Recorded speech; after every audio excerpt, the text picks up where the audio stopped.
Hoje, estamos aqui para vencer o atraso. Esse aqui é um momento histórico. A última vez que uma mudança estrutural de gestão foi proposta no Brasil era 1998. De lá para cá, o Estado brasileiro só cresceu e os mecanismos de gestão do Estado só deterioraram. Depois de vários adiamentos, o governo federal finalmente apresentou a proposta de reforma administrativa nesta quinta-feira. O Diário Oficial da União informou o encaminhamento do texto da proposta de emenda à Constituição, a PEC, que altera disposições sobre servidores, empregados públicos e organização administrativa. A primeira coisa é que nós não mexeremos na estabilidade e não mexeremos nos vencimentos dos servidores atuais. Isso é uma coisa que, para nós, é muito importante. Primeiro fato importante, e que o próprio presidente Jair Bolsonaro não cansa de lembrar, né? Nada muda para os atuais servidores. Mas o que então vai mudar para futuros concursados que ainda vão entrar no serviço público? Eu sou o Márcio Miranda e nesse episódio aqui do 15 Minutos, a ideia é entender as principais mudanças que serão colocadas em prática caso seja aprovada essa reforma administrativa proposta pelo governo Bolsonaro. Minha convidada é a editora da Gazeta do Povo, Fernanda Trisotto. Ela que está por dentro do assunto, que inclusive acompanhou uma entrevista coletiva virtual de responsáveis pela elaboração da proposta no Ministério da Economia, e essa coletiva, inclusive você que está ouvindo aqui o 15 Minutos, vai ouvir vários trechos durante o episódio de hoje. Vamos lá então? Onde está então o problema? Onde está a situação que nós precisamos mudar? Desde 1988, são estatutários e, consequentemente, são estáveis todos os servidores públicos. Não interessa a natureza da sua função. Então eu tenho desde aquelas funções mais estratégicas para o Estado brasileiro até as funções de caráter mais operacional. Se nós formos, por exemplo, no Ministério das Relações Exteriores, ali todos serão estáveis, do agente de portaria até o diplomata. E isso não faz sentido. E não é que não faça sentido no Brasil, isso não faz sentido em lugar nenhum do mundo. Bom, Fernanda, o primeiro ponto que eu queria abordar é o servidor público continuará contando com a estabilidade como é hoje? O que está nessa proposta do governo finalmente apresentada, hein, Fer? Oi, Márcio. Olha, primeiro eu acho que é importante a gente frisar mais uma vez que todas essas propostas que apareceram hoje, elas só valerão, se forem aprovadas, para os futuros servidores. Quem já está no serviço público hoje não vai ter nenhuma alteração, não vai mudar salário, não vai mudar jornada de trabalho e não vai perder a estabilidade que tem hoje. Mas essa estabilidade, como ela é conhecida para os servidores, ela pode mudar sim. Essa nova proposta de remodelação do serviço público, ela prevê outras fórmulas, outros vínculos, né, de ingresso, outros jeitos de você fazer o contrato desse futuro servidor, né? Então, por exemplo, vai ter um vínculo de experiência por prazo determinado, cargo com vínculo por prazo indeterminado, cargo típico de Estado e cargos de liderança e assessoramento. E por que eu descrevi exatamente? Porque hoje em dia você entra no serviço público, vence ali teu estágio probatório e você já tem a estabilidade. E daí isso não necessariamente vai continuar acontecendo, porque esse período de vínculo, de experiência, ele vai ser quase que como uma continuidade do concurso público. A ideia do governo é que só os melhores candidatos, só os melhores servidores sejam efetivamente, ingressem efetivamente no serviço público depois desse período de experiência. Como eles vão prever outros tipos de contratação, por exemplo, por prazo determinado, quando você já sabe, você vai fechar um contrato que vai ser por 1 ou 10 anos, mas você já sabe que ele terá essa duração determinada, só vai acabar tendo estabilidade depois de um período de 3 anos, as carreiras típicas de Estado, que são aquelas que não têm um paralelo na iniciativa privada. Porque os cargos que teriam vínculo por prazo indeterminado, em tese as pessoas terão estabilidade, mas, enfim, se elas não desempenharem bem a função, elas vão poder ser demitidas do serviço público. Cada vez que se faz um concurso para um servidor estatutário, que gozará da estabilidade, o país assume com este servidor um compromisso de longo prazo. E é longo prazo em que medida? Aqui nós trazemos um número. Nós fizemos uma pesquisa entre todos os servidores do Executivo Federal, um levantamento, na média, os servidores têm permanecido 28 anos em atividade. Depois que eles se aposentam, esse período ele tem sido, nesse momento, em média de 20 anos, com perspectiva de alta, porque está aumentando também a expectativa de vida da população brasileira como um todo. Mas mesmo depois que o servidor falece, a legislação ela ainda prevê a concessão da vantagem, do benefício, da remuneração desse servidor para os seus dependentes, os chamados pensionistas. E isso tem perdurado, em média, por mais 11 anos. Significa que, depois do concurso, a tendência é que aquela relação de vínculo, ela perdure por 6 décadas. Ela vai acabar sendo uma reforma mais demorada, porque para conseguir dar conta de todo o aspecto jurídico, né? Primeiro ela vai começar como uma PEC e depois vai ter uma série de leis complementares e leis ordinárias que vão efetivamente regulamentar. Então, por exemplo, assim, não dá para a gente cravar já que vai ter muito mais rigidez na avaliação dos desempenhos, porque a gente não sabe ainda como vai ser. Então, tem o desenho que sim, a intenção é que haja mais rigidez, mas a gente não sabe se vai ser assim na prática, porque esses critérios não foram estabelecidos ainda. Eles seriam estabelecidos num segundo momento depois da aprovação dessa PEC. Bom, sobre questão de salários, a gente sabe que hoje carreiras mesmo iniciais de servidores já contam, em geral, com altas remunerações, né? Já sabe se haverá alguma mudança aí nesse sentido, Fer? Olha, Márcio, os primeiros vazamentos, digamos assim, das propostas que o Ministério da Economia vinha estudando para a reforma administrativa falavam muito na redução do salário inicial. Mas essa proposta que foi apresentada hoje acabou não fazendo nenhuma menção. Agora, o que eles falaram é que vão acabar com alguns privilégios, digamos assim, né? Eles consideraram isso como distorções do serviço público, né? Que não consegue nunca, né, equiparar a iniciativa privada, e daí eles preveem o fim de alguns desses privilégios. E um exemplo que eles deram na coletiva do Ministério da Economia foi o do anuênio. Eles disseram que eles gastam, em média, 8 milhões por ano pagando anuênio de funcionário, de servidor público, e que para os novos, por exemplo, isso não vai mais existir. O próximo é o adicional por tempo de serviço, conhecido como anuênio. Esta prática permitia, e ainda permite, né, em muitos lugares, que a cada ano o salário do servidor seja ampliado em 1%, independente daquilo que venha a ser negociado de reajuste salarial.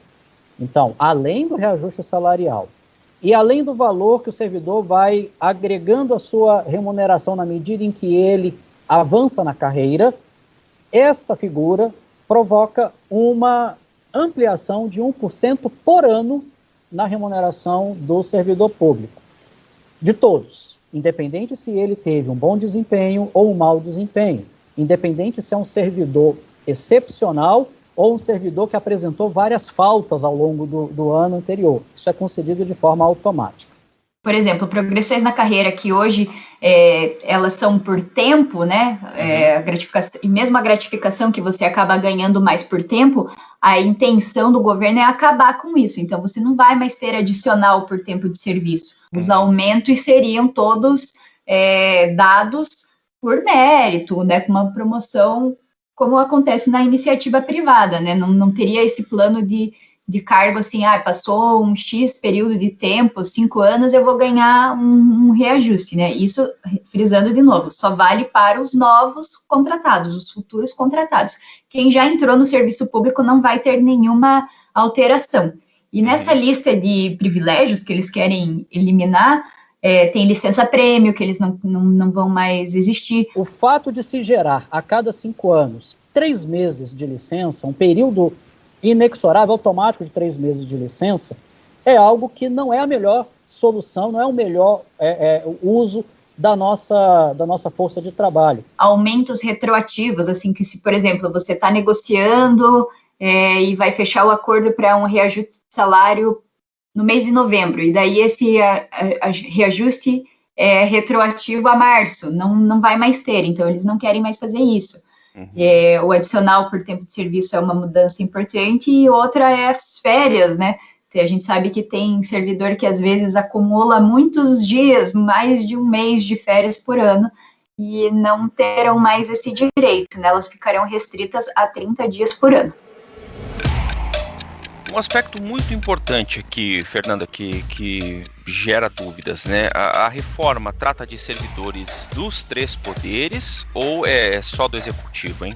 Então, Márcio, ela vai servir, né? Se aprovadas, essas novas regras vão valer para servidores do executivo, legislativo e judiciário, e já nas 3 esferas, tanto para servidores federais quanto estaduais e municipais. Ela seria, assim, bem ampla, mas tem ali uma coisinha que entrou, que desagradou algumas pessoas ali, alguns especialistas. Não é exatamente todo mundo que vai ser afetado, né, os futuros servidores. Ficam de fora dessa regra militares e membros de poderes, né, um nome meio esquisito, mas assim, seriam os magistrados e parlamentares, então eles não seriam afetados.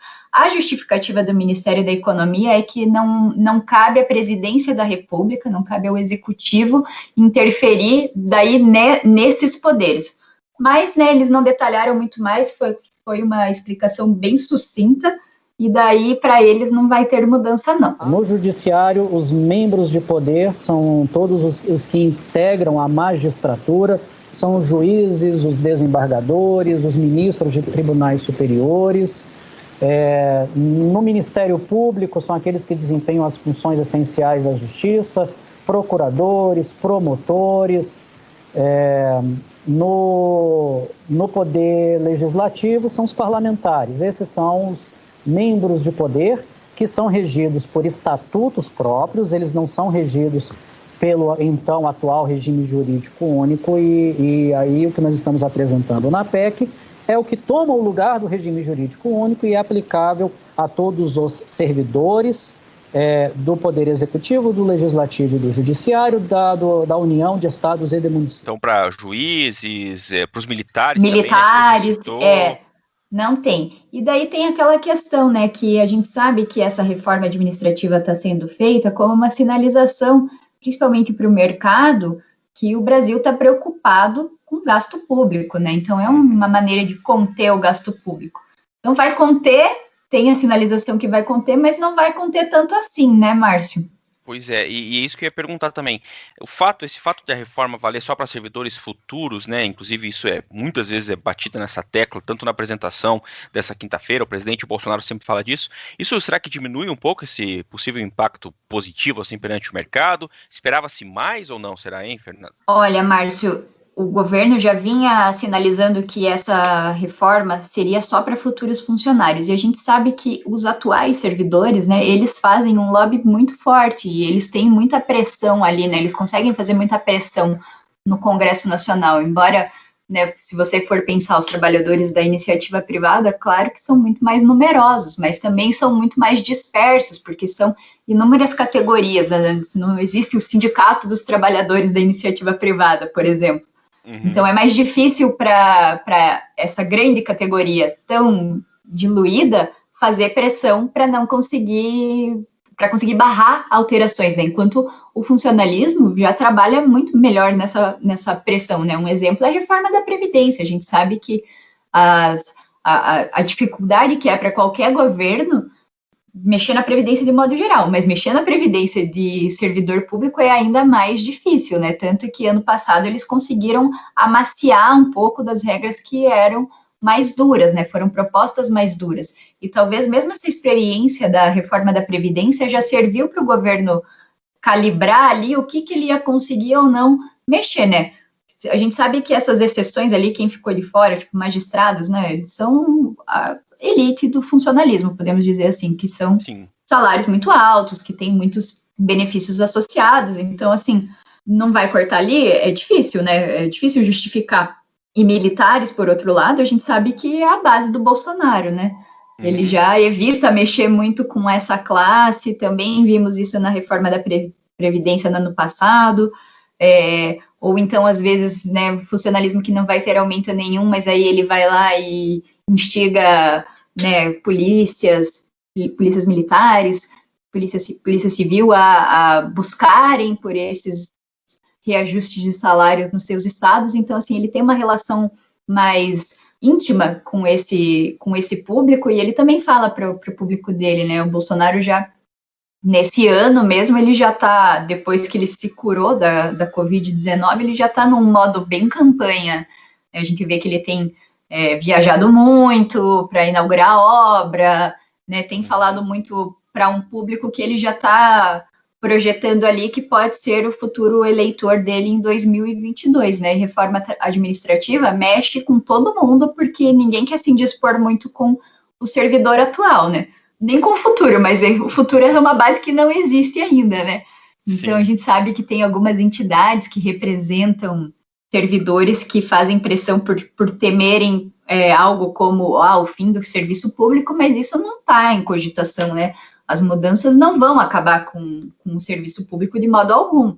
Elas vão dar uma modernizada em carreiras e uma equalizada nos vencimentos, nos ganhos ali, porque o governo precisa, sim, gastar menos, né? Ele está com muita pressão nas contas públicas e não tem condições de ficar gastando mais, não. Para a gente fechar aqui só então, bom, a apresentação foi feita nessa quinta-feira, agora os próximos passos é o envio da PEC para a apreciação no Congresso, né? Isso, exatamente. Deve ter uma cerimônia de entrega, e a partir de então é uma PEC normal, vai ter a tramitação normal tradicional de qualquer PEC, né? Agora tem que ver com o Congresso como é que eles vão organizar tudo o que precisa tramitar nesse segundo semestre, porque já estamos em setembro e tem coisa demais, né? É reforma administrativa, reforma tributária, tem orçamento, então eles vão estar com a agenda super concorrida por tudo lá, né, Márcio?